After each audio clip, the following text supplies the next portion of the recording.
Hi, good morning, everybody. And this is Mariuxi again from LangFest Montreal 2017.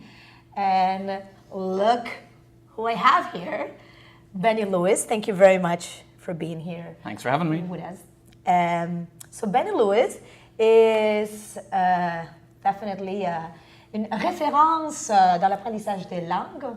He is a language hacker, as he loves to be, I guess, identified. Benny is going to be presenting this Saturday. This is the second time he's here at the LangFest in Montreal. And, well, Benny has written many books and has participated in many, I guess, language gathering around the world. But basically, his main thesis is you are never too old to learn.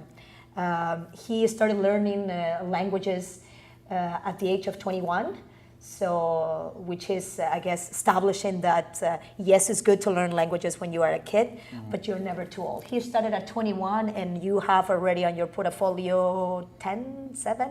Yeah, I mean, 7 languages that I'd be confidently able to say I definitely speak well. Exactly. So tell us about it. Tell us about your expectation of this, I guess, the second LangFest in Montreal, and just basically what you are going to be presenting tomorrow. Yeah, so I love these kinds of polyglot events, and based off how this went last year, it was a great chance to get to know the polyglot community and to be able to talk one-on-one with a lot of well-known language learners. So tomorrow I'll be presenting on how the language course that I created with the publisher Teach Yourself came together. So a bit behind the scenes, because as we learn languages, we tend to use these book courses, and there's a story there that people don't know. How did the course come to be? And I'll be presenting with Sarah, who is part of the publisher, and we'll be giving the 2 different sides on that. So it's going to be pretty interesting for a lot of people to see how their courses are built. That's pretty good. That's very interesting.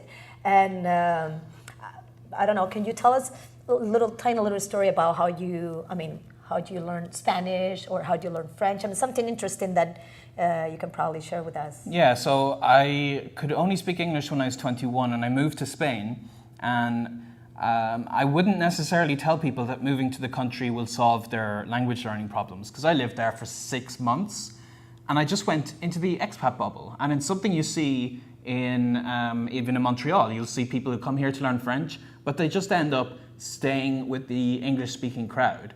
So ultimately, language learning is about immersion, but how you immerse yourself is crucial. So I learned that the number 1 rule I needed to implement was speak from day 1. And once I started that in any language project, that I would be dedicated to speaking the language, embracing making mistakes, being okay with speaking Tarzan Spanish and caveman French, then that gave me the confidence to progress a little bit more every day and to socialize in the language, to have friends in the language, to not see it as this academic thing where every mistake is a big red X. And it's been a great learning process, and I've tried to inspire other people who might feel like they don't have the language gene, that's not a good reason to not get into language learning. I come from a background in mathematics and physics, so I also thought I didn't have the language gene.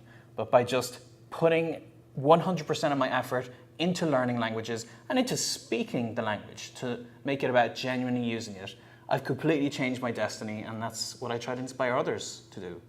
Well, yeah, you have certainly inspired many people. So what were those first caveman phrases in Spanish, let's say, or in Portuguese? So you speak Portuguese as well? Yeah. What were those? Well, I actually remember there was a moment when it clicked for me, or as they say, cambiar el chip. Te cambió el chip por completo. And that was when I was in Spain. I tried a lot of different things. I tried reading El Señor de los Anillos, Lord of the Rings, and it took me 2 weeks to get to page 2. That didn't work. I wouldn't even read it in Spanish. Okay. I tried a group class, and that didn't work. I tried so many different things. And when I tried just purely speaking Spanish the whole time, I didn't know how it was going, because it was There was lots of mistakes. I wasn't making a lot of progress. But what changed was I had bought an electric toothbrush. Oh. And it broke. And it was a cheap toothbrush I bought in the supermarket. And I was so angry. It was only 10 euros. Se quebró. Well, I didn't even know how to say that. So I was so angry that I stormed to the supermarket to demand a refund. And I realized, I don't know how to say toothbrush. I don't know how to say broken. I don't know how to say refund. Oh. So I was like, diente máquina malo. Dinero ida y vuelta. So I was like, tooth machine bad. Money round trip. And it's like ridiculous. But I got my money back. Even though what I was saying was very choppy and kind of ridiculous, I achieved a goal. And sometimes it's important to realize that even while you're making mistakes, you can still actually achieve some conversation goals. And that was the moment that it clicked for me that maybe I could speak Spanish even if my Spanish was bad. And that gave me the confidence to keep pushing forward. Well, that's good. That's good. Thank you very much for sharing that little adventure in learning Spanish with us. He is certainly going to be sharing more of these adventures in learning other languages during this weekend. Once again, thank you very much for being with us. Bienvenue à Montréal. Merci. Bye bye. Au revoir.